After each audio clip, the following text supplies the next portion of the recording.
para todos, bienvenidos a una nueva sesión de Estudiemos Juntos la Biblia.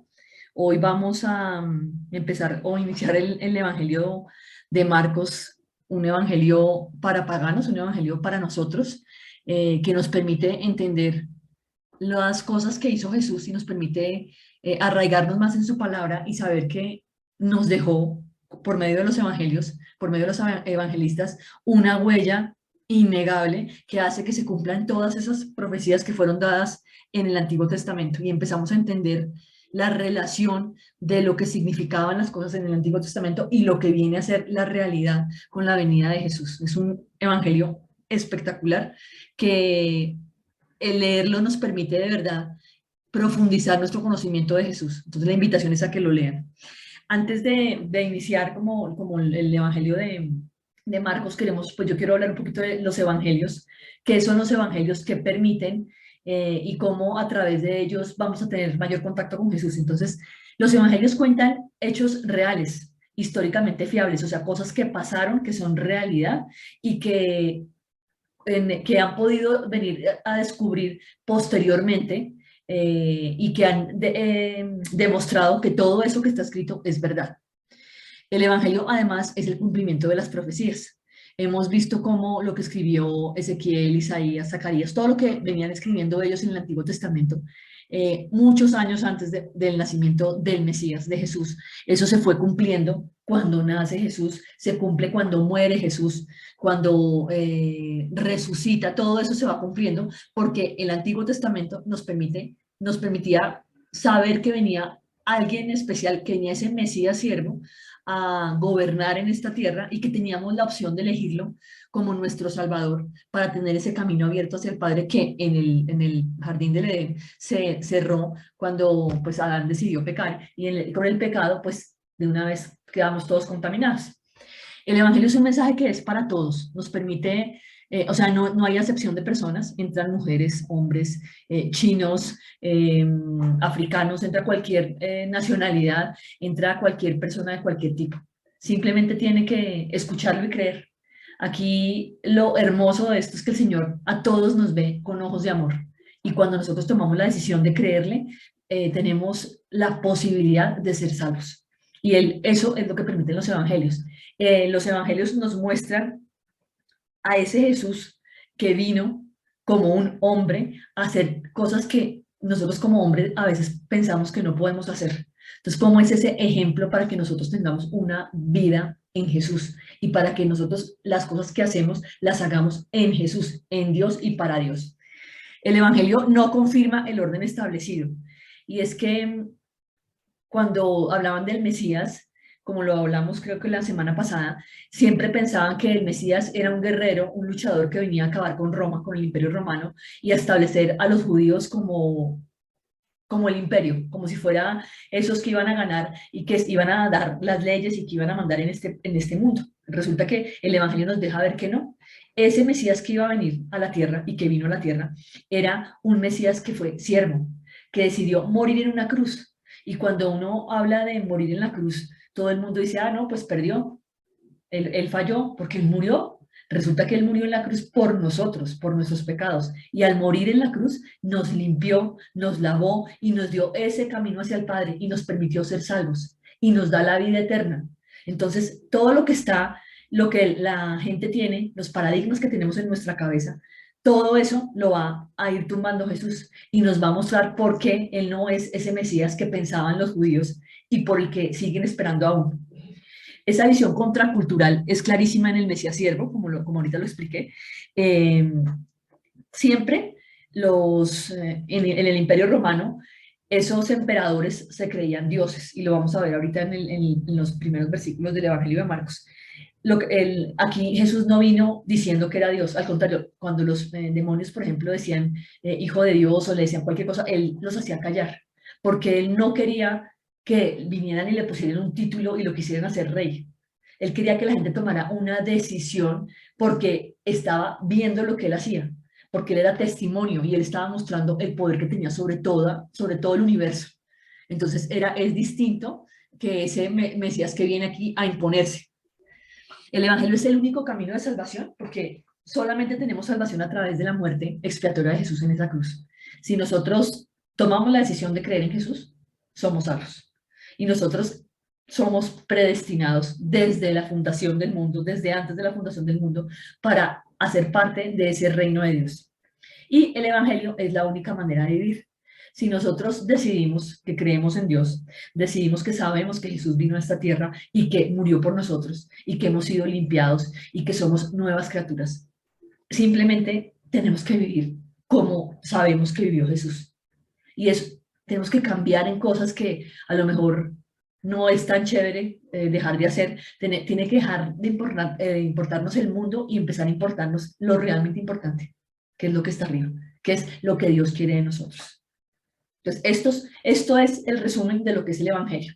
Quería ponerlo acá, dejarlo aquí explícito para que sepamos por qué son tan importantes los Evangelios, por qué ese relato de las cosas que hizo Jesús nos permiten a nosotros empezar a ver a un Jesús hombre, pero a un Jesús ante todo lleno de amor, que muere por nosotros en esa cruz, sin importarle que lo escupan, sin importarle que lo insulten, sin importarle que mucha gente siga ridiculizándolo, burlándose. A él no le interesó eso.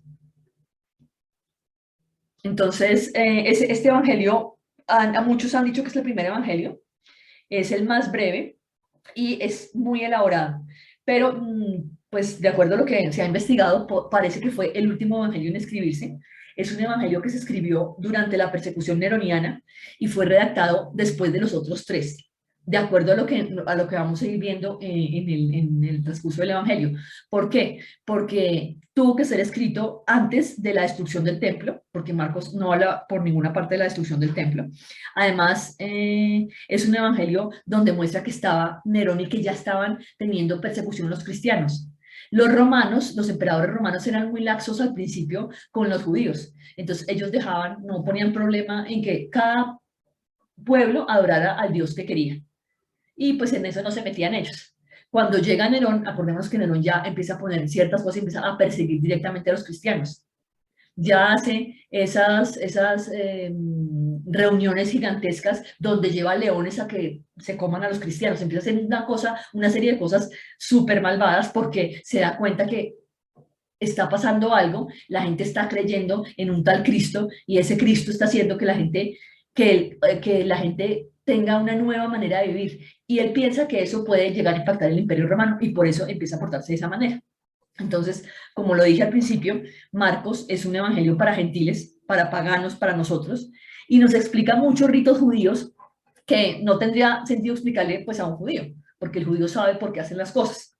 Está basado en un testimonio ocular, entonces lo que hizo Marcos fue pegársele a Pedro, al apóstol Pedro, a Simón, que después fue llamado apóstol Pedro, a Pedro, se le pega y empieza a hacer como a copiar como lo que él le cuenta, a investigar lo que pasaba, y con esto sale este evangelio que vamos a leer a continuación. Dice en Marcos 14, 51, 52, pero cierto joven le seguía cubierto el cuerpo con una sábana y le prendieron, mas él, dejando la sábana, huyó desnudo. Ese es Marcos, o sea, él está hablando de sí mismo. Él no dice el nombre del joven, pero ese parece que es Marcos.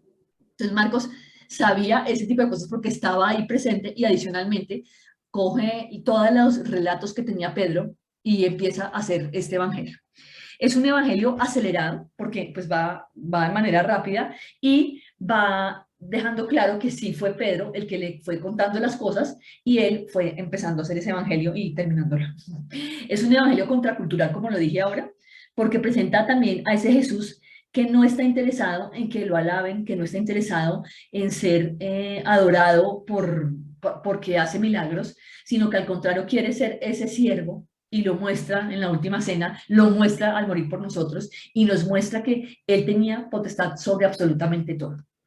Entonces es un evangelio que, si queremos entender todas esas cosas que pasan al interior de los judíos, de la cultura judía, entramos a este evangelio y nos va llevando de la mano para ver qué es lo que, pues para que lo entendamos mejor. Para Marcos, esto es muy importante, para Marcos Jesús es el Hijo de Dios que se convirtió en hombre. O sea, Jesús ha existido desde siempre, o sea, Dios ha existido desde siempre, pero un día decidió convertirse en hombre para venir a esta tierra a salvarnos. Jesús es el Mesías siervo y es ese Mesías que es sacrificado por gente de toda condición. O sea, ese Mesías que pensaban los judíos que iba a ser sacrificado para los judíos, pues se equivocaron, porque este Mesías que nosotros vamos a conocer a lo largo de este recorrido por el Evangelio de Marcos, es un Mesías que murió por todos. Murió por negros, por blancos, por amarillos, por todos murió, por hombres, por mujeres. Él murió por el que quiera aceptarlo. El Evangelio de Marcos tiene 21 secciones. Entonces, lo que vamos a hacer es que vamos a ir recorriéndolo para sacar lo más relevante. Obviamente lo vamos a hacer, vamos a dejar muchas cosas importantes que sería bueno que ustedes se tomen el trabajo de leerlo completo. Empieza con el ministerio de Juan el Bautista. Dice en el capítulo 1, versículos 1 al 3. Principio del Evangelio de Jesucristo, Hijo de Dios. Como está escrito en Isaías el profeta, he aquí, yo envío mi mensajero delante de tu faz, el cual preparará tu camino delante de ti. Voz del que clama en el desierto, preparad el camino del Señor, enderezad sus sendas. Esto, aquí como lo dice los versículos, está hablando de Isaías 40, 30 al 5, que dice así. Voz que clama en el desierto, preparad camino a Jehová, enderezad calzada en la soledad a nuestro Dios. Todo valle sea alzado y bájese todo monte y collado, y lo torcido se enderece y lo áspero se allane, y se manifestará la gloria de Jehová, y toda carne juntamente la verá, porque la boca de Jehová ha hablado. Aquí hay una serie de cosas súper importantes. Este Juan el Bautista que viene a la tierra como un mensajero delante de Dios. Y él va a preparar camino para cuando venga el Señor. El que viene directamente es Dios. Viene Dios a esta tierra y él está preparando el camino del Señor y les está diciendo a esos pecadores que hagan las cosas bien, que actúen de manera correcta. Entonces aquí empezamos a ver esas conexiones entre el Antiguo Testamento y el cumplimiento en el Nuevo Testamento. Entonces cuando viene Jesús, cuando viene Juan, lo que está haciendo es cumpliendo lo que dijo Isaías y está manifestándose después, o sea, está manifestando antes de que venga es Jesús aquí a esta tierra, que es Dios. Juan dice que ¿quién es Juan el Bautista? Juan el Bautista dice así, y Juan estaba vestido de pelo de camello y tenía un cinto de cuero alrededor de sus lomos y comía langostas y miel silvestre y predicaba diciendo, viene tras mí el que es más poderoso que yo, a quien yo no soy digno de desatar encorvado la correa de su calzado. Yo a la verdad os he bautizado con agua, pero él os bautizará con Espíritu Santo.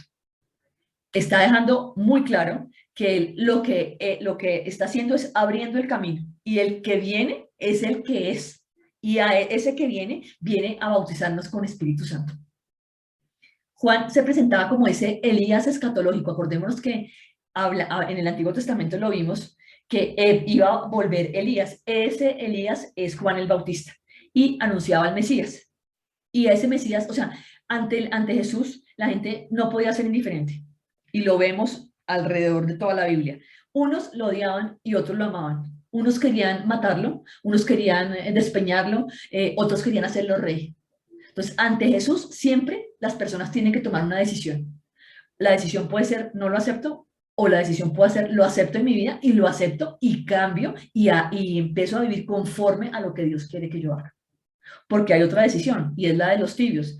Yo acepto que Jesús vino a esta tierra, yo acepto que Jesús vivió por mí, pero yo sigo viviendo igual y no cambio. Entonces no estoy produciendo absolutamente nada. Y lo que quiere el Señor es que en nosotros se produzca ese cambio y Él nos ayuda a hacer ese cambio. Dice en Marcos 1:4 y el 8 al 11. Bautizaba Juan en el desierto y predicaba el bautismo de arrepentimiento para perdón de pecados. Yo a la verdad os he bautizado con agua, pero él os bautizará con Espíritu Santo. Aconteció en aquellos días que Jesús vino de Nazaret de Galilea y fue bautizado por Juan en el Jordán. Y luego, cuando subía del agua, vio abrirse los cielos y al Espíritu como paloma que descendía sobre él. Y vino una voz de los cielos que decía, tú eres mi Hijo amado, en ti tengo complacencia. O sea, está viniendo Jesús, que es más importante que Juan sabe que es más importante que él, que Juan sabe que es el que es, que Juan sabe que es el Hijo de Dios, que está viniendo a la tierra, y viene en calidad de Mesías siervo, y no se pone a esperar a que Juan se arrodille, a que Juan le haga veñas, no, él quiere ser bautizado por Juan, y es bautizado por Juan, a pesar de que Juan se negaba, es bautizado por Juan, y cuando sube del agua, una paloma, viene el Espíritu Santo en forma de paloma, y una voz del cielo le dice que él es, que él es, tú eres mi hijo amado, en ti tengo complacencia. Entonces, aquí estamos viendo que de verdad tiene autoridad sobre todo, y es Dios. Estamos viendo aquí el actuar del Señor, no como un rey prepotente que viene a esta tierra esperando que le sirvan, sino que es el que quiere ser servido y el que además permite que se cumplan todas las profecías en él. Dice en Marcos 1, del 12 al 13. Y luego el Espíritu le impulsó al desierto y estuvo allí en el desierto 40 días y era tentado por Satanás y estaba con las fieras y los ángeles le servían. Entonces, el Señor tenía que pasar por todas las cosas que pasamos los humanos. Nosotros todos los días estamos siendo tentados por cosas, no tentados por Dios, tentados por cosas. Y Jesús tuvo que pasar esa tentación. Entonces se fue al desierto y en el desierto Satanás lo tentaba.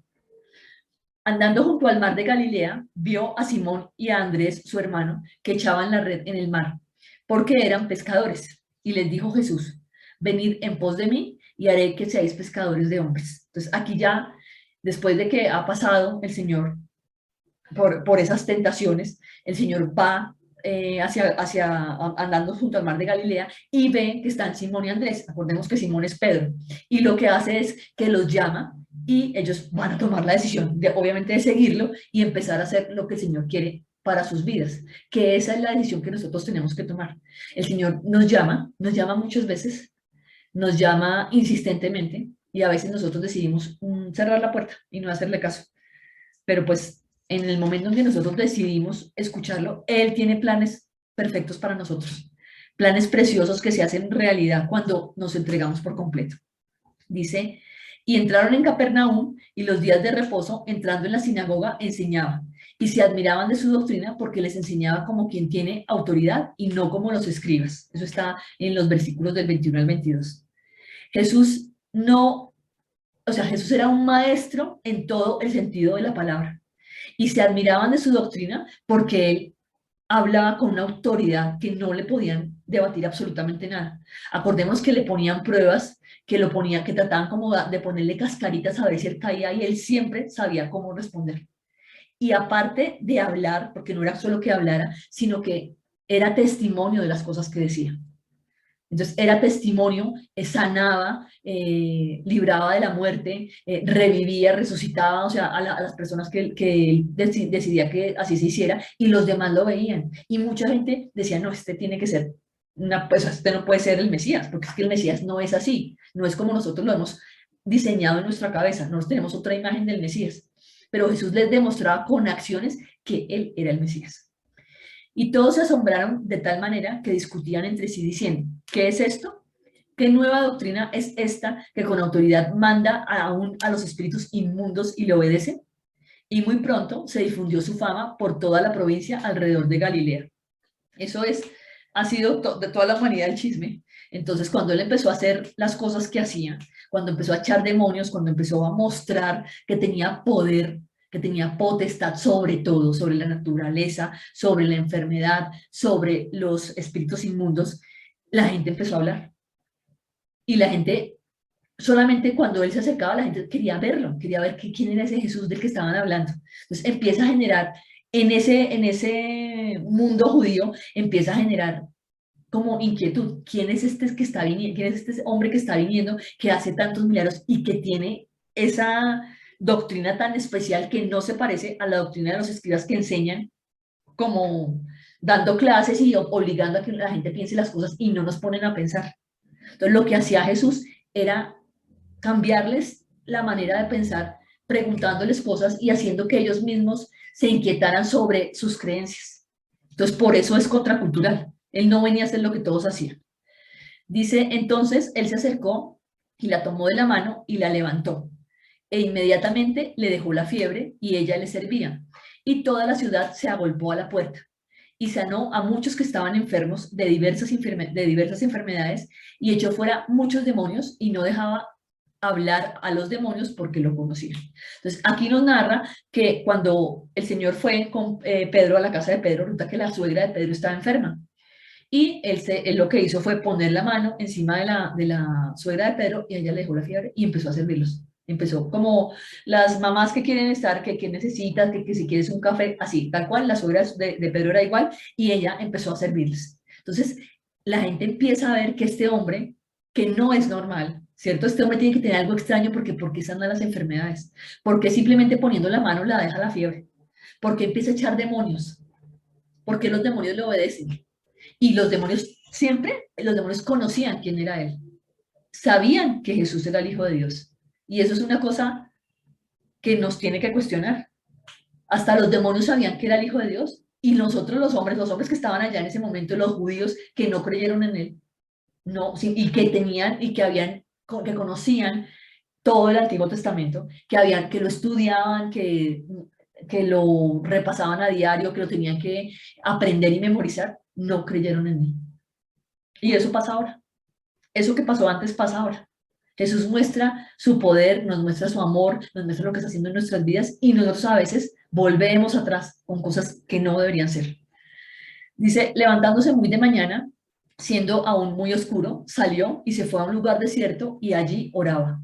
Él les dijo, vamos a los lugares vecinos para que predique también allí, porque para esto he venido. Jesús tenía clara cuál era su misión en esta tierra. Desde el principio, él sabía que iba a tener que morir por nosotros y quería hacer las cosas como era y estaba en permanente contacto con el Padre. Estaba en permanente oración. Vamos a ver en muchos versículos de todos los evangelios cómo Jesús siempre sacaba tiempo para ir a orar. Y era un hombre muy ocupado. Era un hombre muy famoso y no se le subió nunca la fama a la cabeza. Y era un hombre muy famoso que generaba amores y odios, como ya lo hemos hablado, pero era un hombre que sabía lo que tenía que hacer y hacía las cosas de la manera correcta. Y quería ir a la mayor cantidad de lugares a predicar, a que lo conocieran, a que supieran para qué había venido, a que creyeran, a que tomaran la decisión. Que en este momento tenemos la opción de tomar esa decisión, tenemos la opción de aceptarlo y tenemos la opción de cambiar. Eso depende solo de nosotros. Dice en los versículos 40 al 42, vino a él un leproso rogándole. En cada la rodilla le dijo, si quieres, puedes limpiarme. Y Jesús, teniendo misericordia de él, extendió la mano y le tocó. Y le dijo, quiero, sé limpio. Y así que él hubo hablado, al instante la lepra se fue de aquel y quedó limpio. Volvemos otra vez. El Señor tenía poder sobre la enfermedad. La lepra, como lo vimos en Mateo, era una enfermedad terrible que hacía que esa persona estuviera inmunda. Y Jesús no tuvo ningún problema en limpiarla. Y volvemos a ver acá esa fe de ese leproso que le dice, si quieres, o sea, él sabe que él puede, pero tiene que querer. Y él le dice claramente, si quieres, puedes limpiarme. Y el Señor Jesús le dice, si quiero, se limpio. Entonces muestra cómo lo que nosotros le pedimos al Señor, lo que nosotros anhelamos en nuestro corazón, Él nos lo va a dar. Él, si nosotros creemos, Él actúa. De eso nunca tengamos duda. Al ver Jesús la fe de ellos, dijo al paralítico, hijo, tus pecados te son perdonados. Jesús también tiene potestad sobre el perdón de pecados. Jesús también nos limpia, nos lava de nuestros pecados. Y es muy gracioso, bueno, pues gracioso entre comillas, porque nosotros seguimos a veces pensando que somos pecadores, que todo el tiempo estamos cometiendo errores y nosotros nos acordamos más de nuestros pecados que el Señor. Porque cuando el Señor murió en esa cruz, lo que hizo fue esa acta de pecados, donde estaban todos nuestros pecados, un listado que yo creo que era un libro grandísimo, eso se borró, eso ya no existe. Porque el Señor, en el momento que nosotros decidimos y tomamos la decisión de creer y de saber que Él está con nosotros, eso lo eliminó. Pero nosotros seguimos recordándolo. Y nos damos mucho palo a veces con ese tema. Ya el Señor nos perdonó. ¿Qué tenemos que hacer? ¿Qué tenemos que procurar? pues hacer las cosas como él le gusta que las hagamos, no mentir, no ser envidiosos, no juzgar, o sea, todas las cosas que él pide las tenemos que hacer, pero él ya borró todos los pecados que nosotros cometimos. Dice en los versículos 10 y 11 del capítulo 2. Pues para que sepáis que el Hijo del Hombre tiene potestad en la tierra para perdonar pecados, dijo al paralítico. A ti te digo, levántate, toma tu lecho y vete a tu casa. No sé si muchos han tenido la posibilidad de ver a un paralítico caminando. Creo que eso no lo podríamos decir en este momento que se vea mucho. Pero Jesús mostraba eso, mostraba que él tenía autoridad sobre absolutamente todo. Entonces, cuando a veces hablan ahora que la madre naturaleza y que es que, pues como es la madre naturaleza, entonces el padre sol, la madre luna, hay un montón de ridiculeces que se inventan, quitándole poder a quien tiene el poder. Y el que tiene el poder es Dios, no las cosas creadas por Dios. El sol es una creación de Dios, la naturaleza es una creación de Dios. Entonces, sepamos llamar a las cosas por su nombre. Todos somos criaturas y Dios es el creador y Dios es el que puede sanar. Y por intermedio de Jesús se sanan los paralíticos, por intermedio de Jesús hay perdón de pecados, por intermedio de Jesús salen demonios de las personas. Dice en los versículos 16 y 17. Y los escribas y los fariseos, viéndole comer con los publicanos y con los pecadores, dijeron a los discípulos, ¿qué es esto? ¿Que él come y bebe con los publicanos y pecadores? Al oír esto, Jesús les dijo, los sanos no tienen necesidad de médico, sino los enfermos. No he venido a llamar a justos, sino a pecadores. Como lo vimos, el Señor tiene clara cuál es su misión y el Señor sabe que pues los que se creen que son muy buenos y que no necesitan nada, pues Él no va a llegar a ellos porque ellos se creen buenos. Él quiere llegar a los que se saben pecadores. Él quiere tocar la vida de las personas que quieren hacer un cambio, que saben que están erradas. Pero los que se creen buenos, pues se van a seguir creyendo buenos. Y tan es así que esos escribas y fariseos, muchos de esos nunca creyeron en Él. Muchos de esos lo llevaron a la cruz y fue muerto porque ellos no creían en Él. Dicen los versículos 19 y 22. Jesús les dijo, ¿acaso pueden los que están de bodas ayunar mientras está con ellos el esposo? Entre tanto que tienen consigo al esposo, no pueden ayunar. Y nadie echa vino nuevo en odres viejos. De otra manera, el vino nuevo rompe los odres y el vino se derrama. Y los odres se pierden, pero el vino nuevo en odres nuevos se ha de echar. Esto lo vimos también en Mateo. Aquí nos confirma a muchas de las cosas que Mateo nos estaba contando y nos empiezan a explicar el significado de ese tipo de cosas para los judíos. Y queda claro que el Señor, estando con sus discípulos, pues los discípulos no tenían por qué ayunar, porque el Señor estaba con ellos. Cuando el Señor no estuviera con ellos, seguramente tendrían que ayunar. Pero cuando Él está, que Él es la vida, ellos no necesitaban hacer absolutamente nada. Y ahí les aclara el tema del esposo, porque para los judíos, pues si el marido se acababa de casar, si la pareja se acababa de casar, el marido pues estaba de bodas y el marido no tenía que hacer, no tenía que ayunar, no tenía que hacer ciertas cosas. Entonces ahí Marcos empieza a mostrar como esos ritos judíos y cómo entenderlos. Entonces tenemos que aprender de cada cosa que nos dice la palabra. Creo que lo vimos claramente en los profetas, vimos cómo pasa el tiempo y las personas deciden hacer cosas que no son, deciden llamar a lo malo bueno y a lo bueno malo, y nosotros tenemos que mantenernos firmes en lo que dice la palabra, no en las tradiciones. No en hacer caso a ritos pensando que con eso nos vamos a liberar de cosas y pensando que con eso de verdad estamos haciendo algo, porque lo que estamos generando cuando seguimos ritos, cuando pensamos que por hacer algo especial, entonces yo me hago merecedor porque doy limosna, me hago merecedor de la salvación, así no funciona. La palabra es clara y yo tengo que creer y la fe hace que yo crea en Dios y eso me da a mí la salvación. Pero si yo decido que es que yo me voy a dar, me voy a persignar 5 veces y que si me persigno 5 veces entonces soy salva, eso no funciona. Los ritos no funcionan. Esos ritos nos traen esclavitud y muerte, porque las personas se dedican a seguir ritos y los ritos no hacen nada, no generan nada. Dice también, también les dijo, El día de reposo fue hecho por causa del hombre y no el hombre por causa del día de reposo. Jesús, como lo vimos, viene a romper con esos esquemas culturales que tenían los judíos. Entonces, los judíos no hacían absolutamente nada el día de reposo y Jesús empezó a sanar a las personas en día de reposo. Y a ellos les parecía terrible. ¿Cómo es que este hombre viene aquí a sanar a alguien el día de reposo, si el día de reposo es sagrado? Y él les dice, no, es que el día de reposo se hizo para el hombre, no el hombre para el día de reposo. O sea, yo voy a sanar cuando tenga que sanar. Y empieza a romper la estructura de lo que tenían en la cabeza los judíos. Empieza a mostrarles que eso no funciona así. Y lamentablemente cuando nosotros tenemos arraigados pensamientos o filosofías que no son reales, es súper difícil que empecemos a entender de manera distinta las cosas que nos muestran. Lo que hacía el Señor era mostrarles con acciones lo que Él había venido a hacer en la tierra.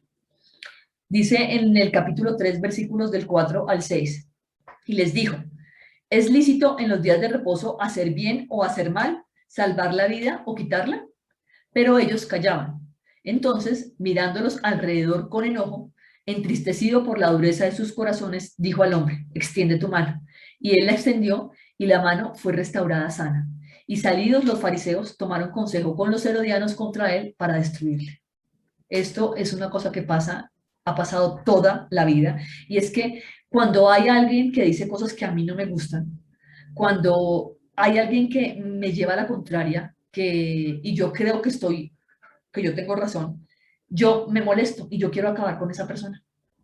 Yo quiero inclusive hasta matarla, porque puedo empezar a hablar mal de ella hasta que todo el mundo diga que esa persona es una porquería. Y así funcionaban antes. Entonces, como Jesús hizo algo que no les gustó y fue que en el día de reposo le sanara la mano al Señor, entonces ellos dijeron, ah, listo, este está actuando así, perfecto, vamos a matarlo. Lo querían destruir. ¿Pasa o no pasa en nuestros días? Creo que pasa todo el tiempo. Pasa en las empresas, pasa en las familias, pasa simplemente en las relaciones personales. Eso es una cosa que nosotros debemos evitar. Y los espíritus inmundos, al verle, se postraban delante de él y daban voces diciendo, tú eres el Hijo de Dios. Mas él les reprendía mucho para que no le descubriesen. Y estableció a 12 para que estuviesen con él y para enviarlos a predicar y que tuviesen autoridad para sanar enfermedades y para echar fuera demonios. Señor, es el Señor sabe que esos demonios lo conocen. Los demonios saben que ha venido aquí el Hijo de Dios y que va a poder hacer, o sea, va a poder echarlos fuera y tienen miedo.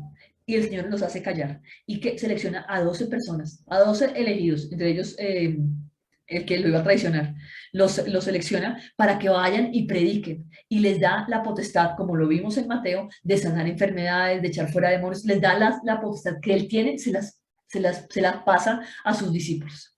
Pero los escribas que habían venido de Jerusalén decían que tenía a Belcebú y que por el príncipe de los demonios echaba fuera a los demonios. Y si Satanás se levanta contra sí mismo y se divide, no puede permanecer, sino que ha llegado su fin. De cierto os digo que todos los pecados serán perdonados a los hijos de los hombres y las blasfemias, cualesquiera que sean, pero cualquiera que blasfeme contra el Espíritu Santo no tiene jamás perdón, sino que es reo de juicio eterno, porque ellos habían dicho, tiene espíritu inmundo. Le estaban diciendo al Hijo de Dios que tenía espíritu inmundo. O sea, estaban ciegos, estaban haciendo cosas que pretendían dañar a Jesús, con eso pretendían acabar con ese Mesías, porque ellos sabían, en el fondo algunos sabían que era el Mesías, y lo que querían era acabar con él, porque les daba miedo que iba a romper sus tradiciones. Entonces el Señor deja clarísimo que si él fuera Satanás, pues ya estaría destruido porque no se puede dividir Satanás contra sí mismo. Entonces, no se puede ir Satanás contra sí mismo porque se divide. Entonces ahí les deja claro que eso no funciona así. Y deja aquí en los versículos 31 y 34, 35, dice una cosa muy hermosa. Vienen después sus hermanos y su madre y quedándose afuera enviaron a llamarle. Y mirando a los que estaban sentados alrededor de él, dijo, he aquí mi madre y mis hermanos, porque todo aquel que hace la voluntad de Dios, ese es mi hermano y mi hermana y mi madre. Aquí no dice, si usted, mi madre es lo más importante, es la Virgen María y les va a hacer todo lo que ustedes digan. o a través de, si ustedes le piden a mi madre hará, porque mi madre es lo más importante que yo tengo. No, él deja claro que el que crea en él será como su madre y como sus hermanos. Y estos versículos rompen con esa tradición católica de creer en la Virgen, de pedirle a la Virgen, de pedirle a los santos, de hacer cosas que el Señor está diciendo que no hagamos. Esto lo deja clarísimo. Aquí Marcos nos muestra cómo no podemos, o sea, él puede, cualquiera puede ser llamado hermano, madre de Jesús si hace la voluntad de Dios.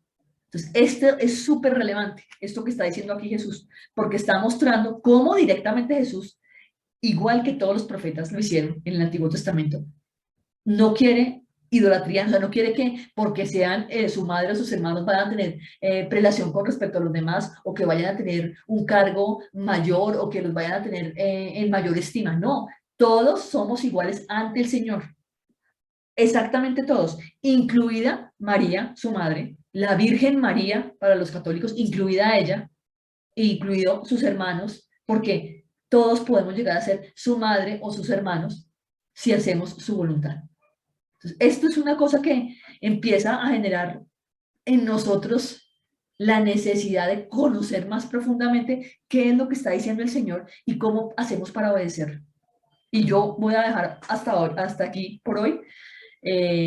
Los evangelios son una posibilidad de empezar a entender muchas cosas y puede llegar a ser larga la explicación, pero sí me gustaría que se tomen el tiempo para leer, que lo lean de verdad pidiéndole al Señor que les hable en su corazón, que les muestre más cosas. Como les digo, nosotros aquí pasamos simplemente una pinceladita y ya, pero cuando ustedes van directamente a la palabra, el Señor empieza a mostrarles cosas maravillosas. Yo quiero dejar hasta acá para que no se haga muy larga la sesión y continuamos el siguiente sábado con Marcos. No sé cuánto se nos va a ir, cuántas sesiones se nos van a ir, pero creo que es una buena manera de empezar a entender más lo que el Señor quiere para nosotros. Espero que tengan un maravilloso fin de semana y que Dios los bendiga. Nos vemos el próximo sábado con la continuación de Marcos.